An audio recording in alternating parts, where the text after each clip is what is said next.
अस्सलाम वालेकुम, this is Mohammad Iqbal Khan, educator from Iqbal international law services. आज का जो हमारा टॉपिक है, लीगल टॉपिक जिस पर हम लेक्चर डिलीवर करने वाले हैं, आज का हमारा टॉपिक है कि how to buy a plot और प्रॉपर्टी। कि प्रॉपर्टी या प्लॉट ख़रीदने के लिए हमें किन किन चीज़ों को मद्देनज़र रखना पड़ेगा। प्लॉट प्रॉपर्टी को ख़रीदने से पहले हमें क्या करना चाहिए ताकि हम किसी भी फ्रॉड से, किसी किस्म की चीटिंग से हम बच सकें। तो फ्रॉड, चीटिंग और बाद की कॉन्सिक्वेंस से बचने के लिए अब हम ये देखते हैं कि किन चीज़ों को हमें फुलफिल करना है, क्या हमें करना चाहिए और किस तरीके से how we have to buy a property, किस तरीके से हमें उस प्रॉपर्टी को ख़रीदना चाहिए, उसको परचेज करना चाहिए। देखिए, प्रॉपर्टी मुख्तलिफ डिपार्टमेंट की है जो कि लीज़ देते हैं। कराची की अगर हम बात करते हैं जिसमें KDA है, KMC है, इसके अलावा DHA है और ये मुख्तलिफ डिपार्टमेंट है। और इसके अलावा मिलिट्री की भी लैंड है, इसके अलावा और डिफरेंट किस्म की हाउस सोसाइटी भी हैं, PECHS भी है, Pakistan employees cooperative house society भी है और डिफरेंट किस्म की कोऑपरेटिव सोसाइटीज़ हैं और जिसकी प्रॉपर्टी होती है और उनकी लीज़ होती है जो हम ख़रीदते हैं। अब ख़रीदने के लिए सबसे इम्पोर्टेंट चीज़ ये है कि प्रॉपर्टी के लीज़ डॉक्यूमेंट होने चाहिए, टाइटल डॉक्यूमेंट होने चाहिए। अब टाइटल रजिस्टर्ड डॉक्यूमेंट होने चाहिए। अब टाइटल रजिस्टर्ड डॉक्यूमेंट मुख्तलिफ किस्म के डॉक्यूमेंट हो सकते हैं जिसमें gift, oral gift, confirmation of the oral gift है उसका रजिस्टर्ड हो सकता है। इसके अलावा सरेंडर डीड हो सकता है, लीज डीड हो सकता है, कन्वेंस डीड हो सकता है, सब लीज हो सकती है। तो ये मुख्तलिफ किस्म की रजिस्टर्ड डॉक्यूमेंट होते हैं जो कि टाइटल डॉक्यूमेंट कहलाते हैं। ये टाइटल डॉक्यूमेंट होना ज़रूरी है किसी भी प्रॉपर्टी को या प्लॉट को ख़रीदने के लिए।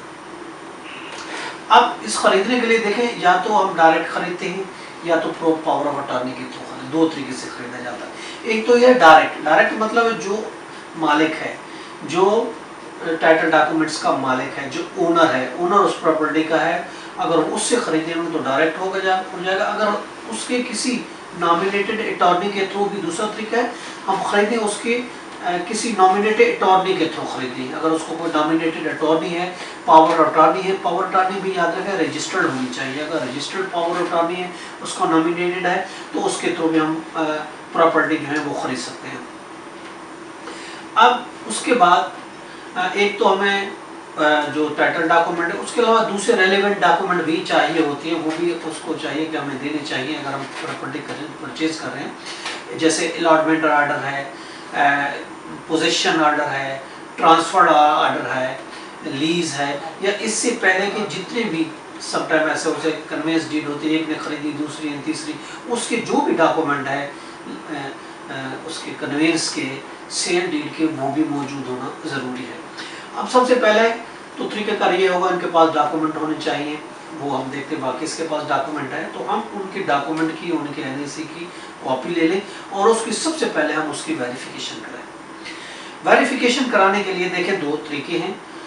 एक तो है हम कंसर्न डिपार्टमेंट से वेरीफाई कराएं, ठीक है। अगर कोई म्यूटेशन के डॉक्यूमेंट है या लीज या सबलीज के डॉक्यूमेंट है तो वो कंसर्न जो भी डिपार्टमेंट है उससे वेरीफाई होंगे, ठीक है।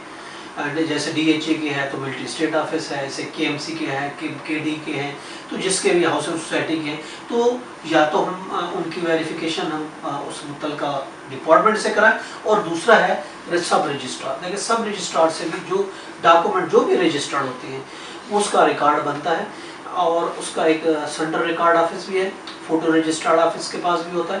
तो वो डॉक्यूमेंट हम देके वो कराएं, उसकी वेरीफाई कराएं कि ये जो डॉक्यूमेंट दिए गए हैं क्या ये डॉक्यूमेंट ओरिजिनल है और इसके अलावा इस पर और कितनी ट्रांजैक्शन हो चुकी है, यही ट्रांजैक्शन है, लास्ट ट्रांजैक्शन है या इससे पहले भी कोई ट्रांजैक्शन हो चुकी है।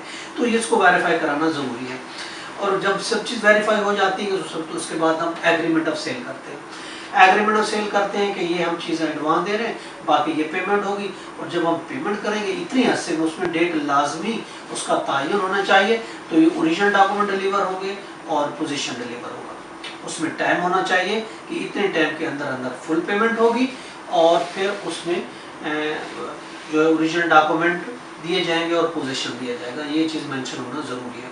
और जब ये सब चीज़ें कंप्लीट हो जाती हैं, सेल एग्रीमेंट बनने के बाद जो टाइम दिया गया था वो पेमेंट हो जाती है, ओरिजिनल डॉक्यूमेंट मिल जाते हैं, पोजीशन मिलता है, तो उस टाइम फिर लास्ट जो डॉक्यूमेंट बनता है उसको हम सेल डीड कहते हैं या कन्वेंस डीड। वो कन्वेंस डीड रजिस्टर्ड होगा before the registrar of the property. जहाँ की प्रॉपर्टी है उस एरिया का जो भी रजिस्ट्रार होगा उसके बाद पर्सनली अपेयर होना पड़ेगा, बायोमेट्रिक होता है वहाँ होता है।